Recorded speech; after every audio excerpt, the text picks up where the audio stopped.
You'll hear two friends planning an event. First, you have some time to look at questions 1 to 6.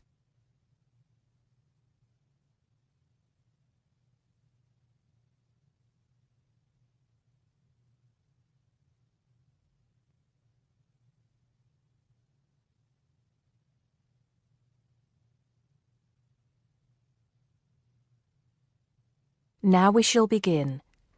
You should answer the questions as you listen because you will not hear the recording a second time. Listen carefully and answer questions 1 to 6. Hello, Joan. I'm glad you could come.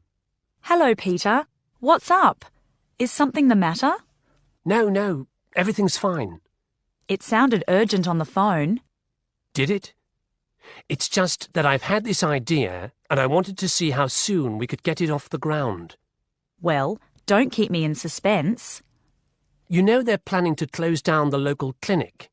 It was in the newspaper yesterday, but most people have actually known for some time. Well, I thought we should do something about it. What did you have in mind? I thought we could organise a charity event and donate the money to the clinic. I know it doesn't sound like much, but it will show the local council how we feel and that we mean business. That'll take quite a lot of organising. Why don't we just hold a protest outside the town hall? A protest would take just as much organisation as an event like this. Besides, I think fewer people would turn up. A village fair or something like that would attract more people and get money for the clinic. People are more generous when they're enjoying themselves. OK then, it sounds good to me. How do we start? First, we put our heads together and come up with a list of people who'll be willing to help and people who can provide us with some of the things we need. For example, we might need a caterer to provide refreshments, a rock band for entertainment, tents and so on. Then, we do a lot of telephoning around and try to get everybody together at the same time in the same place. Sounds like a lot of work to me. Well, that's only the beginning. First things first, though. Let's decide now on who to get to the initial meeting and where and when to hold it. Fine. Well, the village hall would be the best place to have the meeting. It's not as big as the youth club, but it's warmer. There'll be no problem getting permission to use it, but I suppose it depends on how many people we invite. We don't want too many, otherwise the meeting will go on too long and nothing will get decided. But the village hall is a good idea. It's more official than having it in someone's living room. How many? 6 or 8 people to start with? 10 at the most? OK, now we have to decide on a suitable day and time. Suitable to everybody, I mean. A Saturday or Sunday would seem to be the best choice because people aren't at work on those days. But they may not like the idea of giving up a part of their weekend for a meeting. Unless we persuade them it's for a good cause, or that it's to their advantage, and that it'll all be a lot of fun. We'll provide refreshments, of course. What if some don't want to give up their weekend? Then we'll give them an alternative. Say, one evening in the week after everybody's finished work. We'll see which is the most acceptable to them. Then book the hall. I can do the refreshments for the meeting. I'll get Darren and Maggie to help me. I'm sure they'll be more than willing. Before you hear the rest of the conversation, you have some time to look at questions 7 to 10.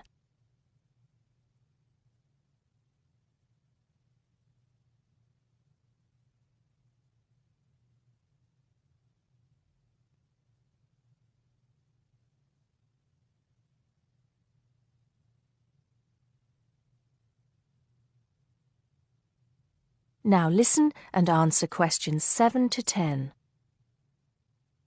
So, what's next on the agenda? A list of who we want at the meeting. Yes, of course. Obviously, we want someone from the clinic. I think Dr. Perkins would be best. He can tell us exactly what the financial situation is there. You know, how much money it takes to keep the place running, and how important it is for the community to have the clinic. The vicar too. He can rally lots of support. And Mr. Sims, our Member of Parliament. He is very busy, but I think I can persuade him to come, or get his wife to persuade him to come. I see her quite a lot socially. That's great. 2 other people I have in mind are Freddie Smith. The journalist? Yes. Well, he's the editor of the local paper now, and might be useful. He might let us advertise for free, and he'll know how to go about getting leaflets and posters printed. That's another thing. We'll need volunteers to put leaflets through people's doors and stick up posters all over the place. We can decide that at the meeting. What about the other person? What other person?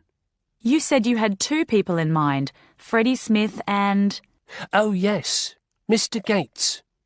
Mr. Gates. Do I know him? You must do. He owns Greatfields Farm. We need a large area to hold the fete. Right.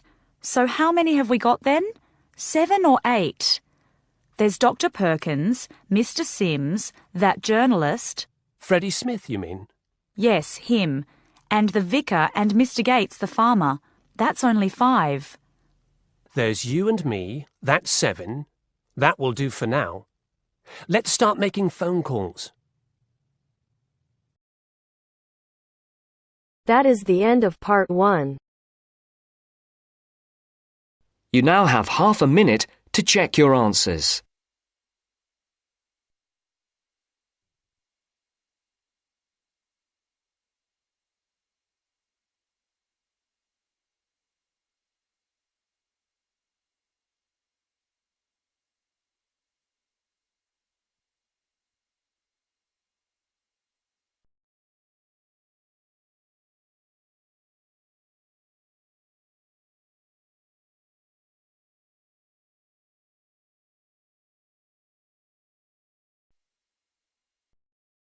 Now turns to part 2.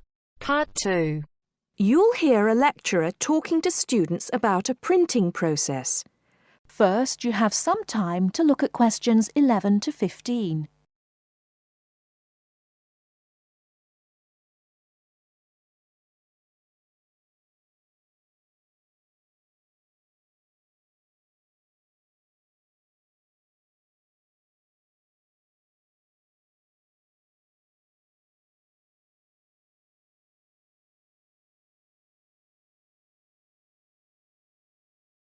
Now, listen carefully and answer questions 11 to 15. As I've made clear in earlier lectures, many different solutions have been proposed to the basic technological problem of getting meaningful marks onto paper. In other words, several different forms of printing have developed over the years, many of which are still in use today for different purposes. This week, I'd like to discuss the rotogravure process. This is one of the most widely used printing processes, and after describing how the process works, I'll be describing some of its industrial uses and the advantages and disadvantages of this form of printing. As the name implies, rotogravure is a form of printing in which large cylindrical pieces of metal rotate, while the paper to be printed passes between them. The paper is held in place against the printing surface by the impression roller. The weight of this roller is one of the factors that affect how much ink is actually transferred to the paper. Remember that this roller does not directly transfer ink onto the paper. The side in contact with the impression roller remains blank, and it's the other side of the paper which is actually the printed side. The impression roller presses the paper against the ink-bearing roller, generally known as the gravure cylinder. This roller is etched or engraved using either a laser or a diamond-tipped etching machine. This creates a large number of tiny holes in the surface of the roller which hold the ink. The depth and size of these holes determines how much ink is picked up from the ink fountain, which the whole printing assembly rests in. How much ink is picked up, in turn, determines the density of the image produced. As it rotates, the lower roller picks up more ink on its surface than is required, and this needs to be removed before contact with the paper. A flat edge, called the doctor blade, scrapes against the surface and removes all ink which is not in one of the holes on the surface of the lower roller. This should lead to a clean image. Before you hear the rest of the talk, you have some time to look at questions 16 to 20.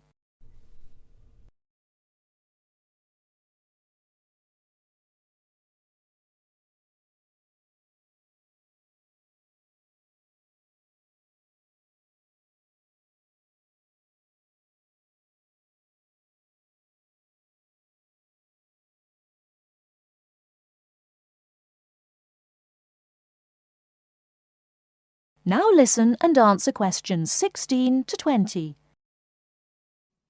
Now that we understand a little of the mechanics of rotogravure printing, I'd like to look at it in the wider context of the printing industry and discuss the main uses. One of the main advantages of the rotogravure process is that the amount of ink which can be transferred to the paper is high compared to other printing methods. This means that a broad density range can be produced. In other words, with rotogravure, it's possible to produce many different light and dark shades, making it particularly suitable for reproducing photographs and fine art. For shorter print runs, some other processes may give a finer image, but rotogravure is ideal for jobs that involve printing, for example, 1 million magazines. One common place where you'll see printed matter that has been produced by rotogravure is in the advertising material that is often inserted into Sunday newspapers. Of course, it's not just paper that can be printed by rotogravure. It's a very flexible process, since the rollers used can be made to any size required. Whether it's consumer packaging or large rolls of floor covering that need to be printed, rotogravure is a relatively cheap, quick method that is used in a variety of industries. This isn't to say that rotogravure is without its disadvantages. Probably the main drawback is the fact that, with large areas of colour, the dots are visible, even without using any kind of magnifying aid. Now, does anyone have any questions about the rotogravure process? That is the end of part 2. You now have half a minute to check your answers.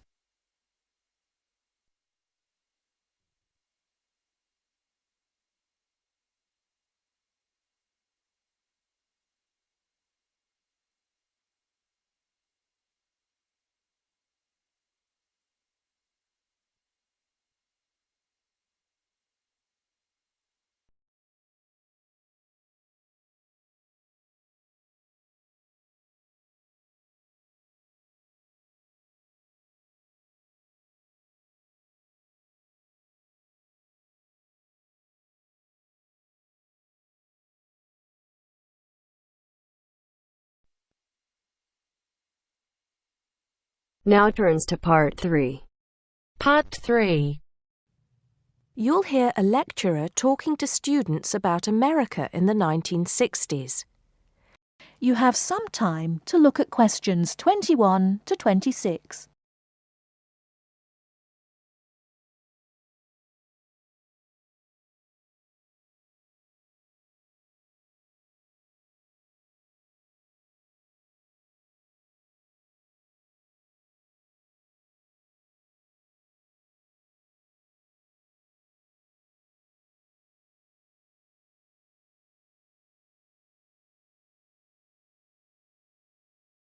Now listen carefully and answer questions 21 to 26.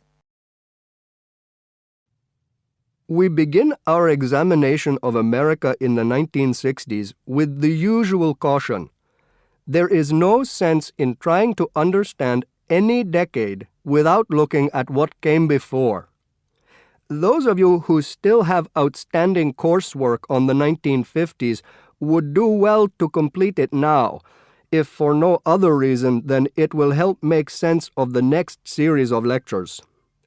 But we must press on, and I'd like to begin my talk about the 60s with a reference to one of those things that came before, the post-war baby boom.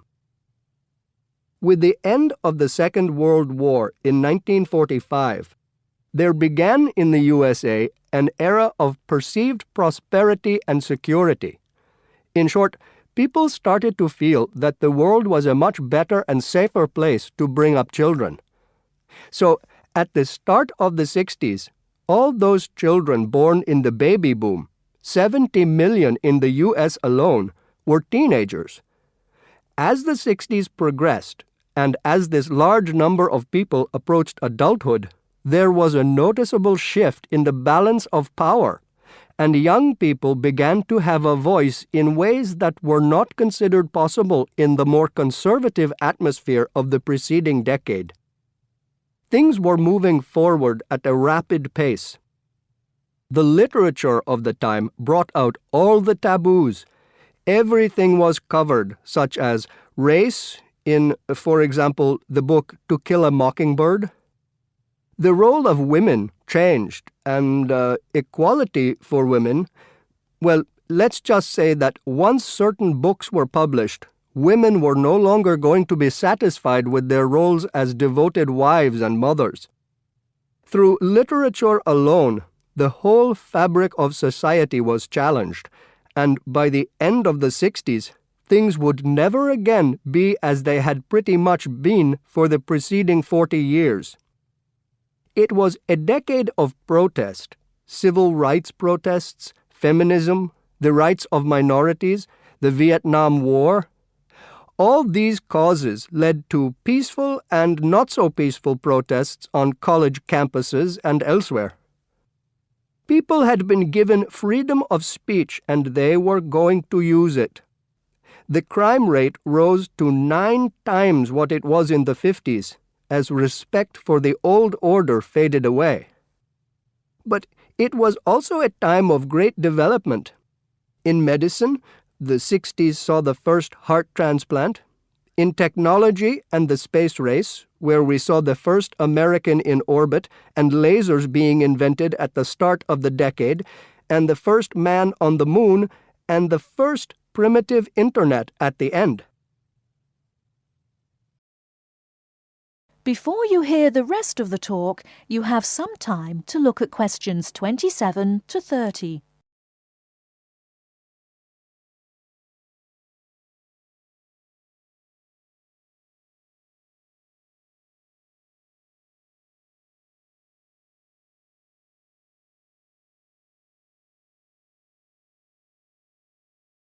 Now listen and answer questions 27 to 30.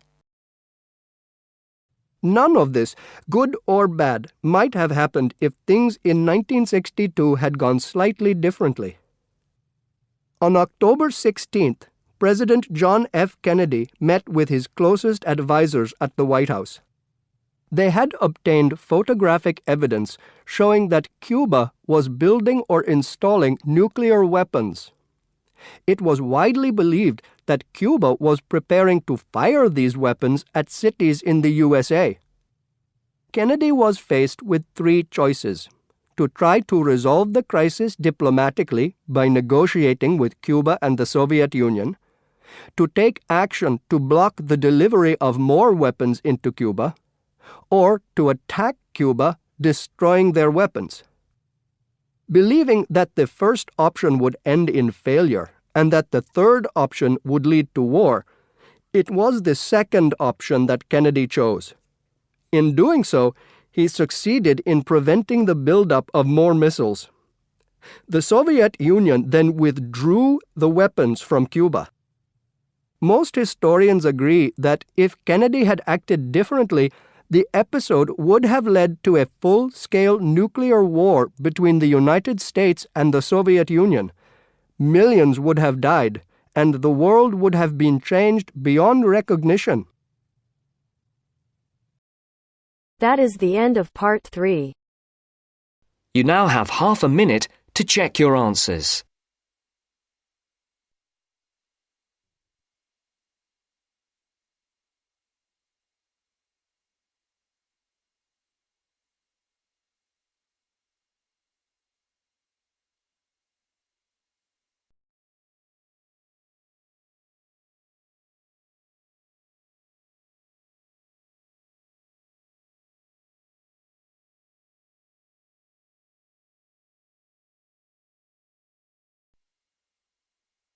Now turns to Part 4. Part 4. First, you have some time to look at questions 31 to 40.